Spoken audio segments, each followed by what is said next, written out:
নোয়াখালী বেগমগঞ্জে লুণ্ঠিত মালামাল সহ ৭ ডাকাত ও তাদের সহযোগী এক অসাধু জুয়েলারি ব্যবসায়ীকে গ্রেপ্তার করেছে পুলিশ। এ সময় তাদের কাছ থেকে একটি এলজি, একটি পাইপগান, 2টি কিরিচ, 3টি ছোরা, একটি গ্রিল কাটার, একটি শাবল এবং ডাকাতির সময় লুণ্ঠিত 4 ভরি 11 আনা স্বর্ণ উদ্ধার করা হয়। গ্রেপ্তারকৃতরা হলেন সুধারাম থানার আন্ডারচর ইউনিয়নের ডাকাত সর্দার মোহাম্মদ কামাল, মোহাম্মদ শামীম, মোহাম্মদ রায়হান, মোহাম্মদ মিরাজ, মোহাম্মদ শরীফ, মোহাম্মদ হেলাল উদ্দিন, মোহাম্মদ সালাউদ্দিন সবুজ, মোহাম্মদ হাসান ওরফে রিপন। শুক্রবার বিকেলে আসামিদের নোয়াখালী চিফ জুডিশিয়াল ম্যাজিস্ট্রেট আদালতে সোপর্দ করা হয়।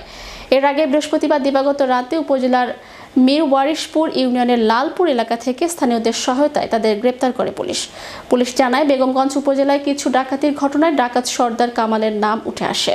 পরে তথ্য প্রযুক্তির মাধ্যমে তার অবস্থান নিশ্চিত করে ডাকাতির প্রস্তুতিকালে ডাকাত কামাল ও তার সহযোগী শামীম, রায়হান, মিরাজ, শরীফ, হেলাল উদ্দিন, সালাউদ্দিন ও হাসানকে গ্রেপ্তার করে।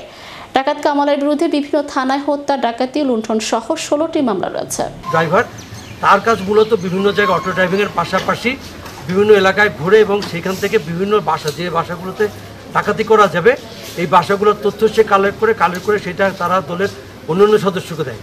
দেওয়ার পরে পরবর্তীতে অন্যান্য সদস্যরা এসে সেই জায়গাটা ভালো করে তারা পর্যবেক্ষণ করে পরবর্তীতে তারা ডাকাতি করে।